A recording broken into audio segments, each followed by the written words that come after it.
Hi, I have helped many students in their career and in their personal finance. And many students have attained their financial freedom very early. So I will explain you about one case, one interesting case. So he is Venkatesh. Here you can see he is Venkatesh. I will tell you about him. He was from a very poor family, and his parents struggled very hard to get him into English medium school. After his schooling, again, they have stretched a little bit, and then he got into a very good coaching center in plus two, that is Chaitanya. And after that, he did his masters from Vidya Niketan, sorry, BTech from Vidya Niketan, that Mohan Babu's college in Tirupati. And after that, he dropped for 1 year and took my gate coaching. And I don't exactly remember the rank, but he got into IIT Guwahati, right? So in 2014, he got his job. His job was in Citrix, as I remember, and his initial salary was 11 lakhs. So he was getting in hand around 80,000. Okay. So then I told him, so then he approached me like, how should I manage my finances? I want to retire early. Then I told him one thing. See, keep your recurrent expenses low. So what are recurrent expenses means? Whatever expenses that happen regularly, and the main part is rent. So he wanted to take a 2 BHK and start living in it, but I told him not to go for it. Instead of that, I asked him to keep his rent at 8,000, just 10% of his take home. So he got a house at 8,000, that is just one room kitchen, and he stayed there. And I asked him to see that whatever his earnings were, I asked him to manage always 50% of savings, do 50% of savings, and I planned his investment with that 50%, right? And he started at 70,000. He invested regularly. He saved at any point, he was saving more than 50%. He never saved less than 50%, right? And gradually his investments and saving grew. And currently he is having a salary of just above 1 crore, right?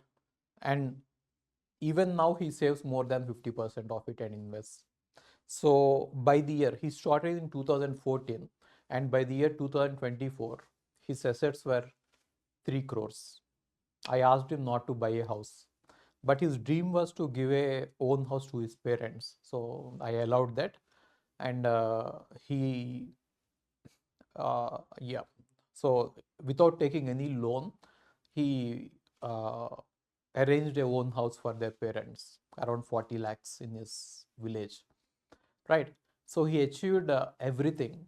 Now he is at a position where, trust me, after getting 1 crore salary, people would go for luxurious cars or big houses. But I told him to keep his rent very low. Even now, he lives in 25,000 2 BHK. He has two kids, he's married, and now his rent is 25,000. He don't own a house. Rather than that, I asked him to invest in real estate, in the plots. So he has a plot, and that also with a very little loan he has taken it. Now his net worth is more than 3 crores. So in 10 years, he retired. And when he wanted to buy a car, I told him not to buy the car and use the office cab. And I asked him to do that EMI into SIPs, convert that EMI into SIPs. He did it. And recently he bought a car which is less than 10 lakhs.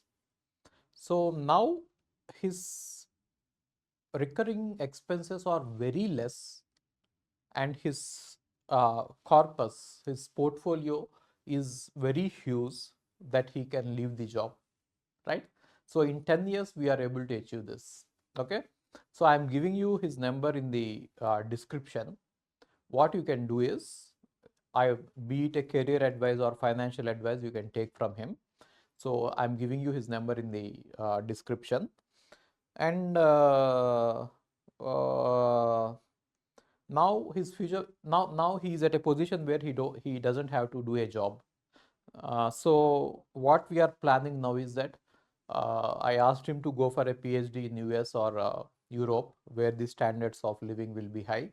And as he's starting to raise a family, it will be better for kids if uh, they go to a peaceful country in Europe. So he's just choosing the countries where he could raise his family, and he doesn't need any money from now on. So he is going for PhD in finance. I'm helping him in that. Okay. So this is about a person who lived uh, at a very basic level and who retired in 10 years. Now he can do whatever he wants. He doesn't care about losing the job or promotions or anything. He just works for fun, and he's leaving his job now for a PhD. And whatever money he gets as a stipend in PhD will be sufficient for his regular income, and his 3 crores will keep on generating the money till forever, right? So this is how you should be doing your financial planning. So live under your means, and a simple living, save a lot, invest it, let it grow at 12 to 15%. That is sufficient, and it is cumulative, right? So compound, when you compound this at 12%, 15%, that will give you great returns over a period of time. And we helped him even in taxation part, how to save the taxes, how to go for long-term capital gains. He rarely sells anything, so that is not a big deal. So what I mean to say is, you have an opportunity to retire in 10, 15 years if you follow what I say, right? So for financial planning, the number is on the screen. You can WhatsApp me. We will have a call and we will discuss how we can plan your financing and taxation, everything. Okay. So taxation is also a tricky part which you need to plan well. Right? A rupee saved is rupee earned. Thank you all. See you all in the next video.